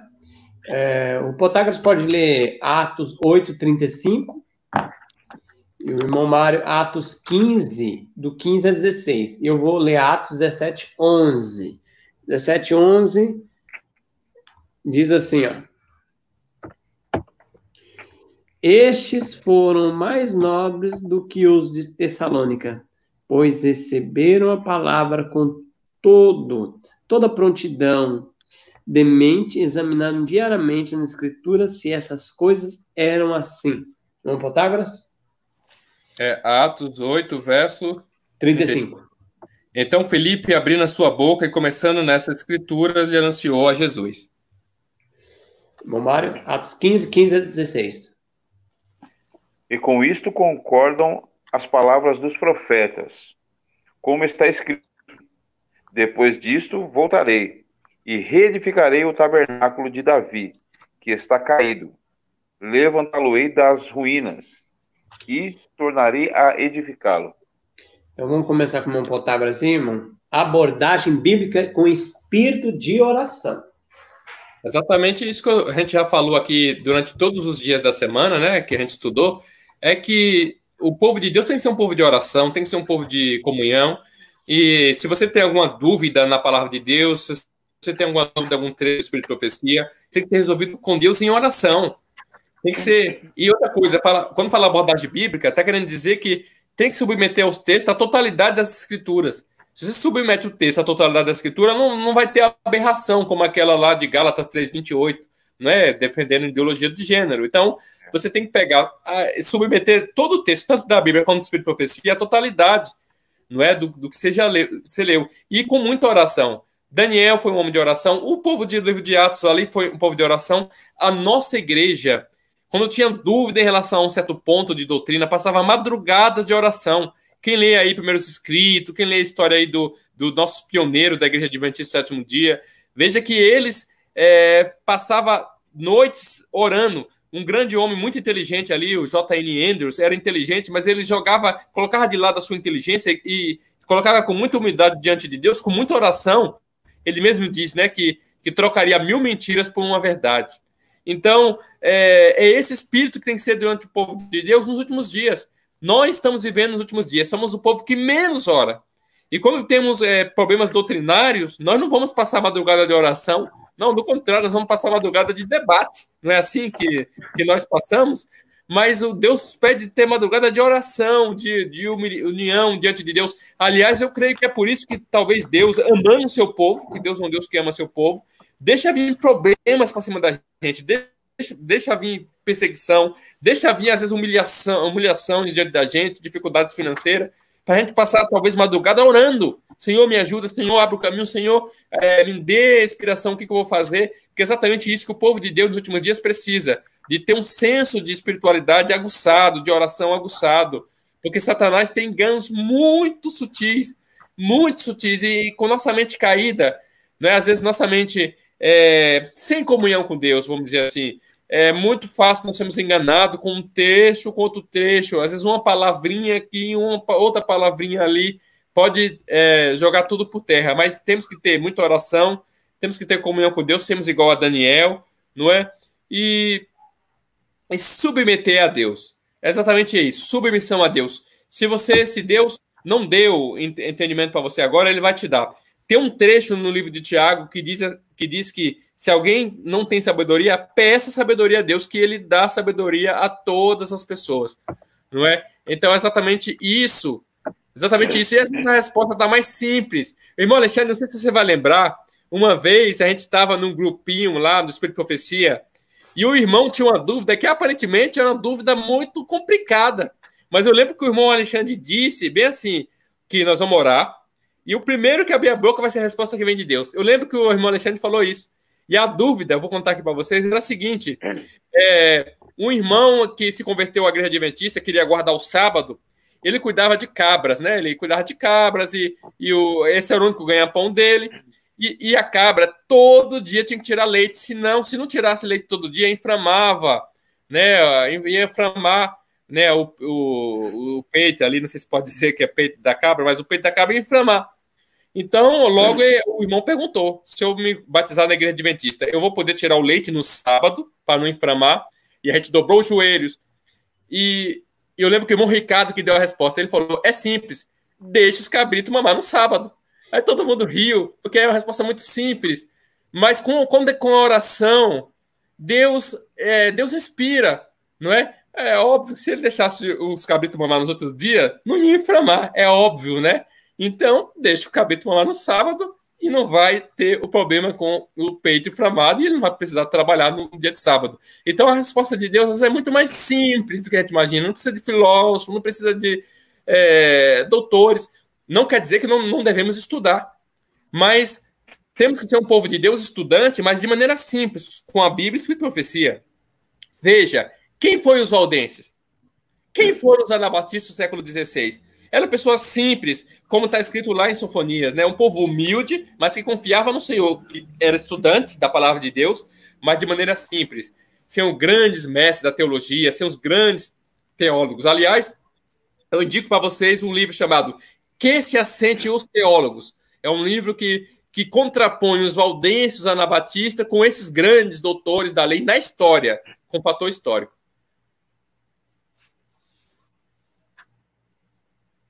Bom, Mário, algum comentário? Sim. O finalzinho do segundo parágrafo da lição diz uma coisa muito importante. Em vez de usar fontes extra-bíblicas, a filosofia ou a ciência para explicar o significado da Bíblia, devemos permitir que o próprio texto das Escrituras nos revele seu significado, né? A oração, quando vai fazer uma abordagem bíblica, ou quando vamos ler, estudar, citar um texto bíblico, é como se entrássemos na sala de aula de Deus, né? Onde nós lemos o livro, falamos para o professor da nossa dificuldade e ele nos responde. Então, eu comparo com uma situação dessa. A situação é a mesma. Estamos com dificuldade no texto, chamamos o professor através da oração, o professor nos responde e aí nos explica e aí sim podemos entender, né? Então, essas fontes extra-bíblicas que está falando o texto que eu li agora aqui, são muito perigosas e muito preocupantes, né? Que nós sabemos aí, através dos estudos bíblicos e estudo do Espírito e Profecia, que são fontes que, inevitavelmente, vão entrar no nosso meio, se é que já não estão no nosso meio, né? Nosso meio adventista, né? Fontes filosóficas, outras fontes extra-bíblicas, né? Que não tem nada a ver com a palavra de Deus, que não tem nada a ver com o Espírito Santo, né?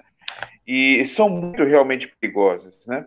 Então, o texto, a parte de quinta-feira deixa bem claro que a principal ferramenta é a oração, né? Não tem como, né? Na oração é que o Senhor vai falar com a gente.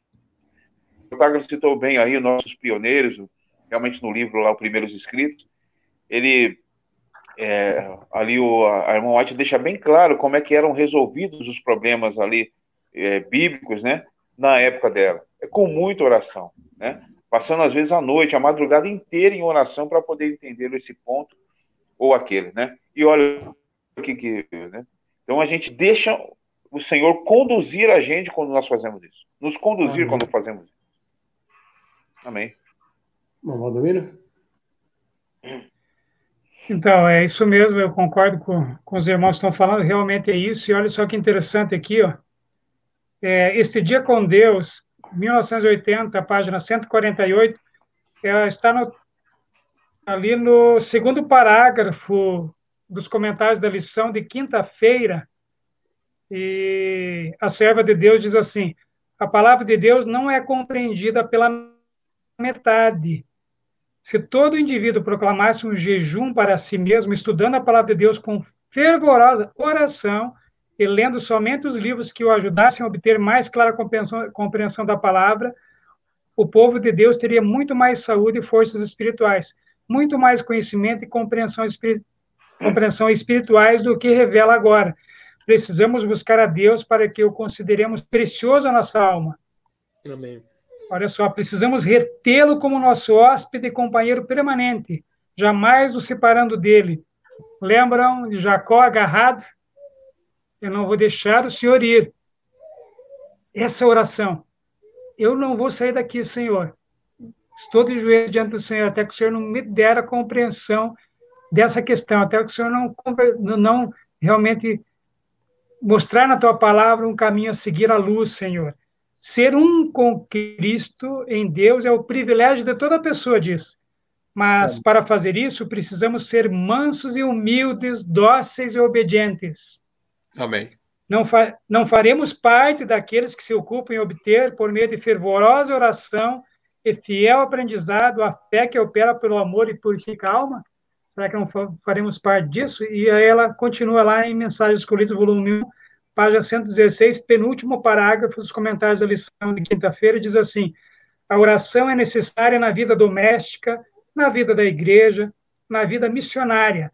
A eficácia da oração fervorosa não é senão fracamente compreendida. Fosse a igreja fiel na oração, ele não seria encontrada remissa em tantas coisas, pois a fidelidade em clamar a Deus trará preciosos resultados. Lidos com as dificuldades em oração, isso que está dizendo. Quanto tempo nosso Senhor Jesus Cristo orava? Quanto tempo eu oro? Quanto tempo eu oro? Porque eu peço alguma coisa para Deus, qualquer dificuldade, seja externa, seja interna, né, seja de um problema com familiar, seja intercedendo por alguém que eu estou dando estudo bíblico. Quanto tempo eu oro? Será que eu oro 2 minutos e levanto, tudo bem, agora eu esperar que Deus responda? Porque esse não é o exemplo de Cristo. O exemplo de Cristo é quanto tempo que ele orava, quanto tempo que ele ficava em oração, quanto tempo que nós devemos ficar em oração, qual é a reverência que nós devemos chegar a Deus. Infelizmente, com essa teologia pós-moderna, nova teologia, vem essa questão da reverência, da oração centrante, né? Dessa oração que vai com falta de respeito a Deus, como se Deus fosse igual a você. Quando Jesus fala assim, vós sois meus amigos, se fizeres o que eu vos mando. Ele é teu amigo, se você fizer o que ele manda. E ele manda você ser reverente. Ele falou para Moisés, não é qualquer um. Moisés, tira suas sandálias, que está em lugar santo. Imagina que ele falaria para o Valdomiro, então. Como que eu devo me achegar até ele? Nós perdemos o senso da santidade de Deus quando chegamos a ele em oração. Esse é um problema muito sério hoje, sabe? Ele nos chama irmãos, amigos, mas se nós fizermos o que ele manda, tá? E quando ele ressuscita, fala para os meus irmãos que eu estou a caminho para encontrar com eles. Que coisa maravilhosa, nos chama de irmãos. Amém. Mas ele é Deus e nós somos servos de Deus. Ele é o Criador, nós somos criaturas, isso a gente tem que ter sempre em mente. A gente pode abrir o coração a Deus em oração, mas com humildade e reverência. Então, quando a gente vai, e realmente é um conjunto, como o irmão Protágoras falou, é um conjunto aqui. Você começa até a segunda e vai até a sexta. Então, vários aspectos, várias características de como se deve estudar a Escritura. Com humildade, com oração, né? Abrindo o coração a Deus. Então, você vai seguindo aqui nos dias, você vai ali, ó, oração, humildade, determinação, paciência, lidar com essas dificuldades com cuidado, buscando em Deus, no Espírito Santo. E sabe que Ellen White diz que nós pedimos muito pouco o Espírito Santo em nossa vida, que é ele que nos convence do pecado, da justiça e do juízo. Sim. Ele que nos dá discernimento para entender a palavra. Ellen White diz que nós nunca deveríamos abrir. Desculpa, entre nós falamos Ellen White, porque se eu falar Ellen White em outro lugar, eu falo, não estou falando da Ellen White, estou falando do que ela escreveu, dos escritos dela, claro, né? Mas o Espírito de Profecia diz assim que nós nunca deveríamos abrir a Bíblia sem oração. Nunca. Nunca deveríamos. Pedindo o discernimento do Espírito Santo.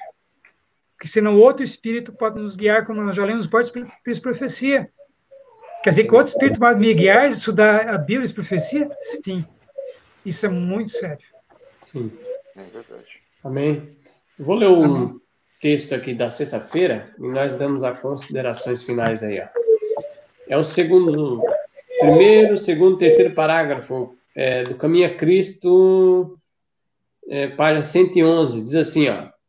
Quando a palavra de Deus é aberta, sem reverência e oração, quando os pensamentos e as afeições não estão centralizados em Deus, nem em harmonia com a sua vontade, a mente fica obscurecida pelas dúvidas. O próprio estudo da Bíblia fortalece o ceticismo. O inimigo apodera-se do pensamento e surgem interpretações incorretas, sempre que os homens não buscam por palavras e atos estar em harmonia com Deus, por mais preparados que sejam. Estão sujeitos a errar em sua compreensão das Escrituras. Não é seguro confiar em suas explicações. Os que abrem as Escrituras para encontrar discrepância não têm conhecimento espiritual. Com visão distorcida, verão muitas razões para dúvida e descrença em coisas que são realmente claras e simples. Então, irmãos quiserem aí dar as considerações finais, comentando esse texto, podem começar. Bem, irmão, eu gostaria de fazer um apelo, na verdade, né, com base nesse texto e com base em tudo que a gente já estudou. Se você é uma pessoa que tem dúvida, algum trecho da Bíblia, se tem alguma dúvida, coloque na mão de Deus, busque ao Senhor, e eu tenho certeza que Ele vai te atender. Pode não ser agora, tem muitas dúvidas que só lá no céu nós vamos saber, mas o que a gente precisa saber para ser salvo, Ele já revelou, é algo muito claro. Amém. E outra coisa também, outro apelo que eu gostaria de fazer é tome muito cuidado com as interpretações no sentido liberais. Nós chamamos liberais, mas o grupo liberal não se chama liberal, note-se, ele chama-se progressista. Então, vou falar então a linguagem deles. Cuidado com as interpretações progressistas.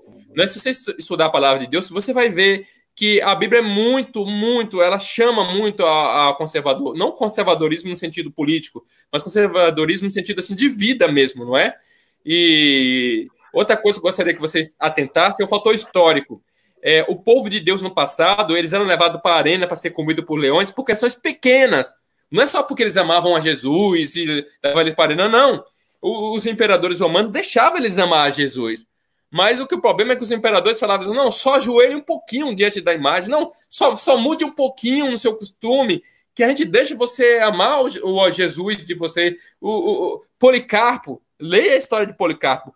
Quando pegaram Policarpo e colocaram diante do imperador, o imperador falou, mas esse velhinho aí que estão procurando, que causa tanto problema, faz o seguinte, só negue Jesus só um pouquinho, e aí você deixar essa multidão acalma aí, e aí eu deixo você ir embora, porque ele ficou com pena. E aí ele não negou Jesus, Então, o imperador ficou furioso, porque ele deu uma oportunidade para ele se salvar. Então, esse homem foi queimado vivo.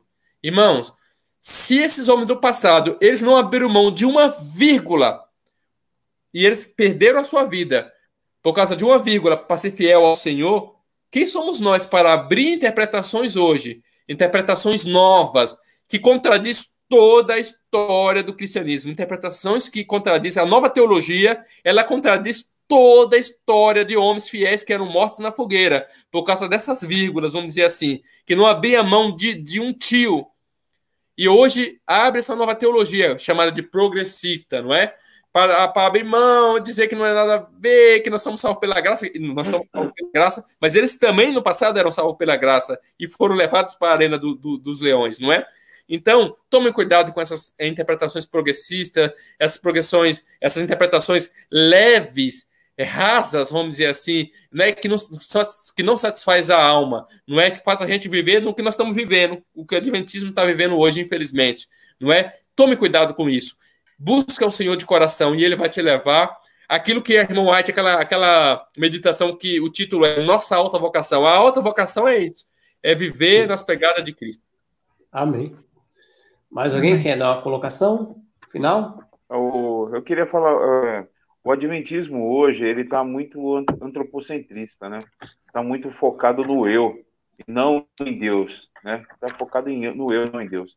Então, tudo que se faz hoje no adventismo é focado na pessoa, é focado no ser humano, é focado no eu, é focado no que eu gosto, e não naquilo que agrada a Deus, né? Então, para poder ratificar esse ensinamento, eu tento procurar brechas ali na Bíblia para poder apoiar esse antropocentrismo na Bíblia. Então, isso é totalmente errado. Como o Protágoras falou, tem que tomar muito errado. Aliás, tomar muito cuidado. Como o texto que você leu aqui agora, Alexandre, né? Homens, por mais preparados que sejam, né? Se eles não estiverem sujeitos à palavra de Deus, por palavras e atos, não é seguro confiar nas suas explicações. É o que o texto ali diz, né? Amém. Então, um adventismo muito centralizado no eu. Muda-se os princípios para agradar o eu, agradar a pessoa, agradar o ser humano, né? O importante é ele estar dentro da igreja, com o nome lá no livro da igreja. Não ele estar com o nome no livro do céu. Então, isso é um erro tremendo, né? Muito grande. Misericórdia. Valdomiro? Sim. É verdade, concordo com o que o irmão Mário falou, também o irmão Protágoras, e olha só que importante a gente realmente ter essa consciência que estamos vivendo, né? Hoje, por exemplo, com essa questão da crise aí, que nós temos diante dos nossos olhos aí, desse vírus terrível, e também das consequências da recessão que já começou. Meus queridos, se vocês prestarem atenção nas pregações, são os mesmos que estão pregando aí na verdade presente. Quem que está se levantando realmente e falando assim, desperta, ó Israel, para se encontrar com o seu Senhor. Ouço passos de um Deus que se aproxima. Quem que está pregando realmente isso? Se arrependam. Abandonem o pecado. Jesus está voltando. Infelizmente, o que se tem visto são, na maioria das vezes, é o mesmo sermão, paz, tudo vai passar, vai voltar a ser como era antes. Nada vai voltar a ser como era antes. Nada. Porque até o fim as coisas piorarão, ficarão piores. E nós, adventistas do sétimo dia, que realmente estudamos, nós sabemos disso, irmãos, que as coisas vão ficar cada vez piores, elas não melhorarão. E nós não podemos sair dessa crise do jeito que entramos. Temos que sair diferentes, mais achegados a Cristo, que nosso eu morra. O grande problema é que se ainda com esse aviso maravilhoso de Cristo para o seu povo, para todo mundo, mas principalmente para o seu povo que conhece a Bíblia e o Espírito de Profecia, ele está falando, eu estou chegando, meus irmãos e meus filhinhos queridos. Prestem atenção nos sinais. É mais um sinal que eu deixo para vocês. Essas pestilências do ar que é citado no Espírito de Profecia, que está tão claro, estão acontecendo agora, porque eu estou voltando. Se voltem para mim, abandonem seus pecados, consagrem suas vidas a mim. Não está sendo pregado isso, raramente você vê isso. Geralmente é o sermão que no final fala assim, dá a falsa impressão de que todos nos encontraremos no céu. Sendo que o Espírito de Profecia fala que igrejas inteiras se perderão de portas fechadas com o pastor dentro. Nós temos que abrir os olhos, nós temos que acordar. Lá no Testemunhos para a Igreja, volume 1, capítulo 23, intitulado Conformidade com o Mundo, só gostaria de deixar uma citação, que diz assim, foi-me mostrada a conformidade de alguns professos observadores do sábado para com o mundo. Vi que era uma desgraça a sua profissão, uma desgraça a causa de Deus. Desmentem sua profissão. Julgo que não são como o mundo, mas dele tanto se aproximam no vestuário, na conversação, nos atos, que não há diferença. Vi-os adornando seu pobre corpo mortal, que há de ser tocado em qualquer momento pelo dedo de Deus. Então, na verdade, hoje é hora de ter pregações, conclamando, chamando os nossos queridos a um verdadeiro reavivamento e reforma. Só assim nós poderemos estar em pé na volta de nosso Senhor Jesus Cristo. Amém. Amém. Essa lição não é por acaso, Deus continua atuando, Deus quer que nós voltemos para a Bíblia. E o Espírito de Profecia é a palavra de Deus também, o mesmo Espírito que inspirou Abacuque, Naum, todos os profetas, Isaías, Jeremias, inspirou Ellen White. Então, nós devemos estudar juntos todos esses textos. Hoje é o dia da verdadeira entrega a Deus. Jesus Cristo deve habitar em nosso coração. Não é a graça barata, é avivamento e reforma, é a entrega da vida a Deus, é confissão, arrependimento e abandono dos pecados para que Cristo habite em nosso coração. Cristo não vai colocar o seu manto de justiça em cima de nossos pecados, não. Não tem como isso acontecer, não existe isso. Isso é uma pregação errônea, de Satanás, enganosa. É só quando os pecados são abandonados. Ellen White diz que o único pecado que Cristo não, a justiça de Cristo não cobre, sabe qual que é? O pecado acariciado. Nós não devemos ter nenhum pecado acariciado, nenhum pensamento pecaminoso, nenhum sentimento pecaminoso. E, infelizmente, se dá uma falsa segurança hoje dentro da igreja que tudo bem, não tem problema.